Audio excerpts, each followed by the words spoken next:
selamat datang di podcast Kementerian Pemberdayaan Perempuan dan Inklusif BEM UM 2025. Podcast ini bakalan jadi ruang ngobrol asik, santai, dan juga penuh makna. Di sini kita bakal bahas hal-hal seputar pemberdayaan perempuan, kesetaraan gender, sampai gimana kita bisa menciptakan kampus yang lebih inklusif.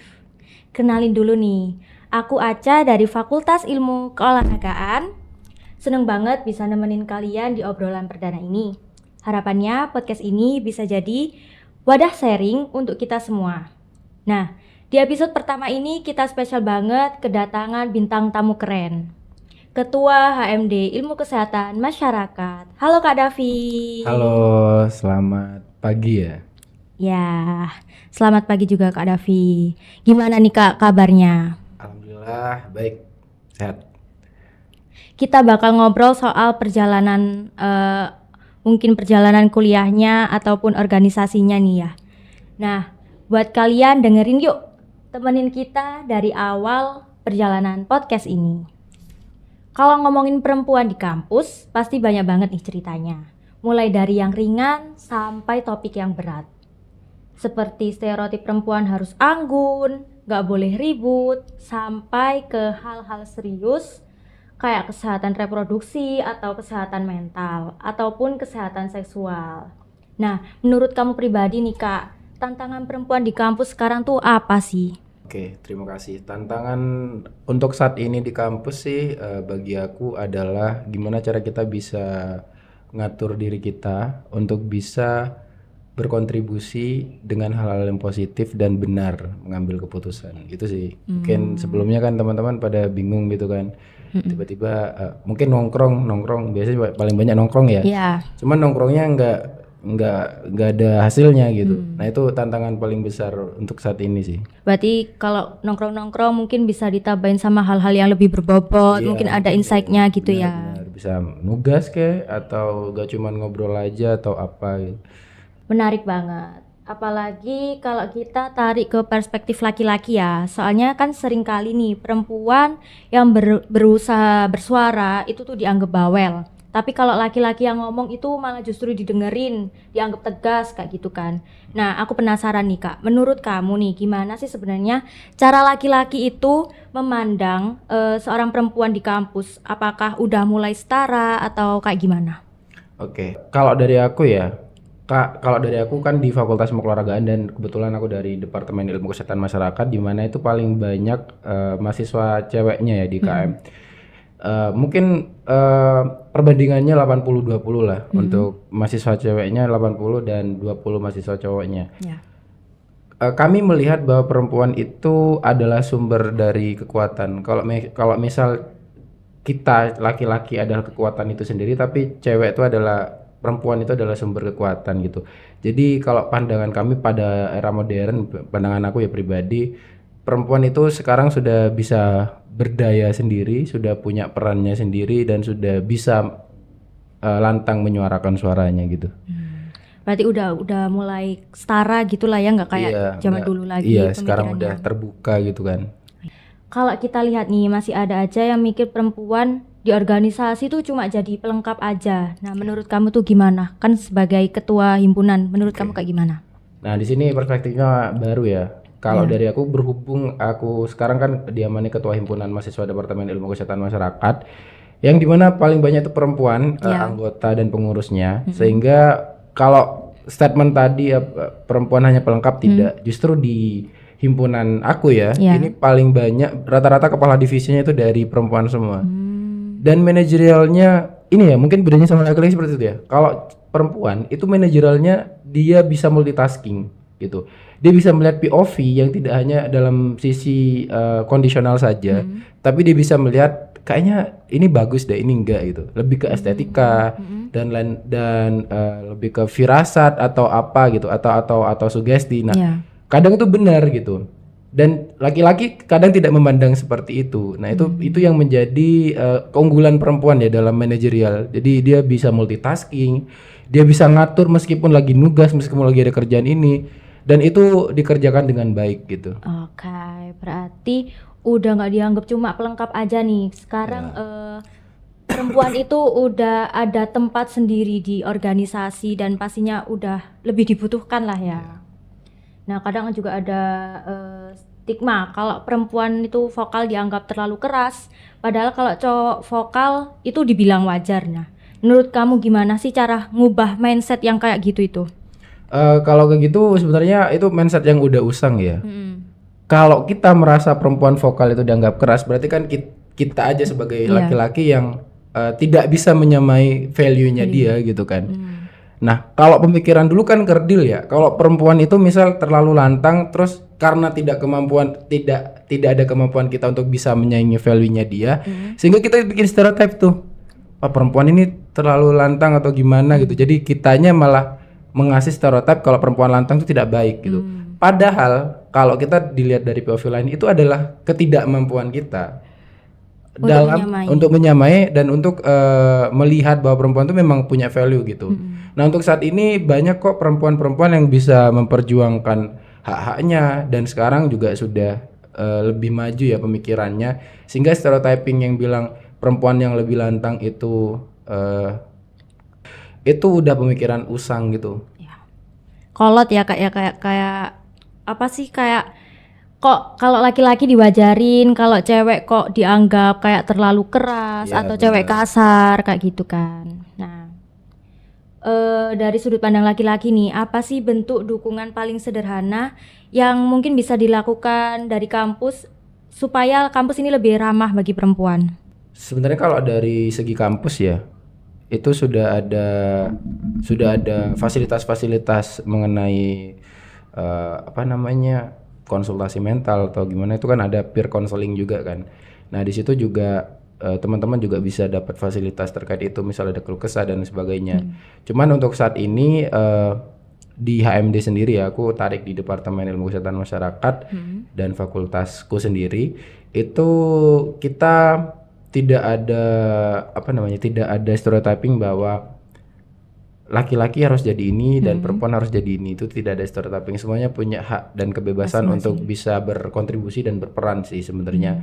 Dan saat ini teman-teman juga tidak harus sekarang ya, mungkin kalau dulu ketua tuh harus laki-laki atau gimana. Nah kebetulan kenapa aku kepilih jadi ketua, karena memang kan itu voting ya, dan itu memang mungkin teman-teman juga melihat aku punya peran di situ gitu. Nah, sedangkan perempuan juga punya peran sendiri untuk itu gitu. Wakilku juga perempuan gitu, dan itu menjadi nilai plus gitu bahwa kami itu tidak pernah membedakan, sedangkan juga semua jajaran pimpinan himpunan juga kepala divisinya perempuan semua gitu. Nah, menurut kamu nih, dari perspektif kamu, apakah laki-laki yang kamu kenal nih di sekitar kampus nih cukup peka sama isu-isu tentang keperempuanan? Mungkin ya dari aku ya, dari teman-teman atau dari lingkunganku, kadang mereka tidak sadar gitu bahwa beberapa pemikiran itu dibawa ke ranah pertemanan atau di ranah organisasi gitu. Misal kalau si cewek harus ngerjain ini, kalau si cowok harus ngerjain ini. Mungkin ada beberapa hal yang memang diiyakan, kayak misal kalau kita perlu kekuatan fisik untuk misalnya angkat-angkat, oke lah laki-laki gitu. Tapi kan selain itu, karena kan keterbatasan perempuan mungkin di fisiknya gitu kan. Selebihnya kan itu hak dan kewajibannya sama gitu, laki-laki dan perempuan. Jadi teman-teman kadang mikirnya wah ketuanya harus cowok, atau misal di kelompok harus cowok ketuanya atau gimana. Nah itu gak harus seperti itu gitu. Kadang itu yang tidak kita sadari gitu. Mungkin saat ini pemikiran itu tercipta karena mungkin wah aku cowok, aku harus bisa melindungi perempuan gitu. Tapi melindungi kan bukan berarti menghilangkan hak perempuan untuk dapat berkontribusi juga kan gitu.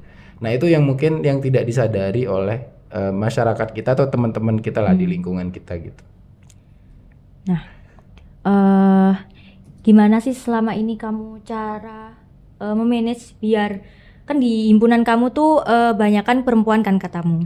Nah gimana supaya nggak merasa si perempuan ini ngedominasi, kalau enggak yang laki ngedominasi kayak gitu, itu gimana caranya? kalau masalah dominasi kan di kita tuh ada namanya, kalau di dalam teori kepemimpinan tuh ada delegatif gitu lah. Jadi semuanya itu sudah ada tupoksinya, sudah ada pekerjaannya. Jadi kalau di kami tidak ada yang satu mendominasi atau yang tidak mendominasi. Semuanya punya perannya masing-masing. Yang dilihat yang mungkin yang dilihat mendominasi mungkin dia punya peran di program kerja tertentu, misal ketua pelaksana. Of course ketua pelaksana harus mendominasi karena dia harus memanage semua kegiatan mulai dari si acara, yang lainnya gitu kan. Kalau delegatif itu atau delegasi pekerjaan atau tugas itu bisa disampaikan dengan baik, kayaknya semuanya akan berjalan dengan benar ya. Maksudnya si anggota punya kerjaan, si ketua punya kerjaan, semuanya punya kerjaan masing-masing gitu. Tidak ada yang mendominasi gitu. Kalau kita ngomongin perspektif laki-laki mengenai perempuan, seringkali ada dua sisi nih ya. Ada yang benar-benar respect, sadar kalau perempuan punya peran penting, apalagi soal kesehatan serta pendidikan. Tapi nggak sedikit juga yang masih nganggep topik kayak kesehatan reproduksi itu urusan perempuan doang. Nah, menurut mindset kakak nih kayak gimana kayak kalau menanggapi hal tersebut? Masalah kesehatan reproduksi apakah hanya urusan perempuan? Enggak. Kita laki-laki juga punya urusan mengenai kesehatan reproduksi, makanya ada kan namanya literasi kesehatan reproduksi, ada gender equality gitu, perbedaan gender dan seksualitas itu kan ada gitu. Ada pengaruh utamaan gender, itu istilah-istilah di kesehatan reproduksi ya.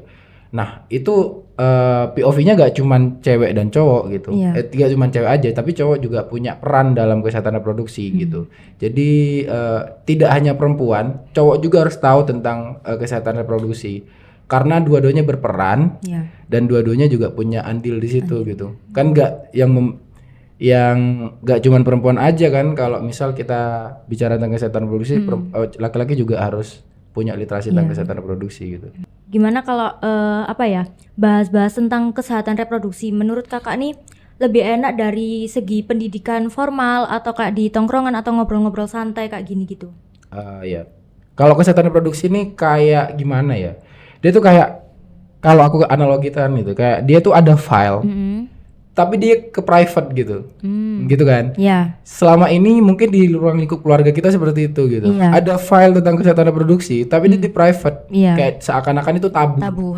Padahal file itu harus dibuka gitu. Aku pernah tanya ke dosenku, kebetulan Kesmas juga belajar tentang kesehatan reproduksi. Gimana cara kita untuk ngasih tahu misal teman kita atau nanti kita punya anak atau gimana, untuk edukasi tentang Kespro gitu. Ya kasih tahu aja sesuai dengan keilmuan, sesuai dengan faktanya, sesuai dengan apa yang ada gitu. Gitu. Jadi kasih tahu kalau misal ada organ ini, kasih tahu. Karena kalau kita itu anggap tabu, sehingga nanti dia pas waktu masa dewasanya itu dia bingung gitu. Ini apa? Ini boleh disentuh enggak gitu. Gitu. Terus juga gimana cara edukasi yang benar? Kalau menurutku ya, karena ini dianggap tabu, kita jangan anggap kalau ke remaja atau gimana itu kita jangan bawa ke ranah formal. Karena takutnya mungkin mereka kayak ngerasa terlalu formal dan terlalu tabu gitu. Mungkin bisa lihat podcast atau bisa juga lihat nanya ke dokter objin atau gimana. Pokoknya jangan ke ranah formal atau curhat ke teman itu juga bisa sih sebenarnya gitu. Baik, menarik sekali ya teman-teman. Nah, sebagai ketua Himpunan Mahasiswa Departemen Ilmu Kesehatan Masyarakat nih Kak, apakah ada program atau langkah-langkah konkret yang udah dilakukan atau direncanakan untuk mendukung isu keperempuan ini di HMD-nya kakak? Oke, jadi gini, kalau di himpunanku tuh kita ada namanya program kerja Public Health Project. Nah itu seminar nasional dan juga rangkaian lomba nasional, ada LKTIN, SI, terus juga ada lomba videografi. Nah untuk saat ini, untuk hari ini, untuk periode ini kita ngangkatnya itu tentang kebetulan tentang kesehatan reproduksi dan isu keperempuan gitu. Jadi saat ini mungkin ya kita mencari narasumber dan belum difikskan mungkin ya. Nah itu salah satu cara kita untuk bisa mengangkat isu tentang kesehatan reproduksi dan kesetaraan gender gitu. Salah satu materi yang sudah fix itu mungkin ada dari tokoh perempuan nasional gitu yang nanti akan jadi pemateri di seminar kita. Nah itu mungkin jadi langkah kita untuk ngasih tahu kalau perempuan itu tidak hanya diam diri di rumah, jadi di dapur gitu kan, kita sekarang gitu, bahwa perempuan punya hak untuk itu untuk bisa berkontribusi. Baik. Nah, sudah di penghujung acara nih Kak. Nah, sebagai penutup nih Kak, menurut kamu apa sih langkah kecil yang bisa kita mulai dari sendiri supaya bikin lingkungan kampus ini lebih peduli sama kesehatan reproduksi? Kalau dari lingkungan kampus sih mungkin dari aku ya, kita harus sudah terbiasa dengan isu-isu tentang kesehatan reproduksi dan kayaknya dari SD sudah dijelaskan ya. Ya. Cuman mungkin kita belum terbiasa dengan stigmanya dan lain sebagainya. Di kampus sendiri mungkin yang bisa dilakukan adalah dengan memberikan informasi mengenai kesehatan reproduksi pada remaja gitu, mulai dari sosial media atau di poster dan lain sebagainya gitu, sehingga dan juga kasihlah fasilitas mungkin mengenai konsultasi mengenai kesehatan reproduksi dan kesehatan mental gitu. Itu sudah ada ya, cuman kesehatan reproduksi aku kurang paham ada atau enggak gitu. Oke. Nah, apa nih Kak pesan buat mahasiswa UM sebelum podcast kita berakhir? Pesan buat mahasiswa UM, pesan aku mungkin teman-teman semua jangan terperangkap sama stigma yang lama bahwa laki-laki lebih baik atau perempuan di bawah kita berjalan setara. Kalau tadi aku disampaikan di awal bahwa laki-laki ada kekuatan tapi perempuan adalah sumber kekuatan. Jangan pernah merendahkan perempuan, karena kalau kalian yang cowok nih, kalau kalian nangis, kalau kalian ada masalah juga ngadunya ke ibu kalian kan gitu. Jadi itu sih yang perlu disampaikan dan perlu kita renungi bersama ya, sebagai laki-laki. Jadi luar biasa sekali ya. Terima kasih buat Kak Davi atas pandangan, insight barunya dan inspirasinya buat kita semua. Terima kasih ya Kak udah mau datang ke podcast kita. Sama-sama. Semoga obrolan ini bisa membuka wawasan kita semua mengenai pentingnya literasi kesehatan reproduksi, kemudian stereotip itu juga perlu dipahami. Nah, terima kasih juga kepada sobat-sobat UM yang udah dengerin sampai akhir. Nah, sampai jumpa ya di episode berikutnya. Terima kasih. Dadah.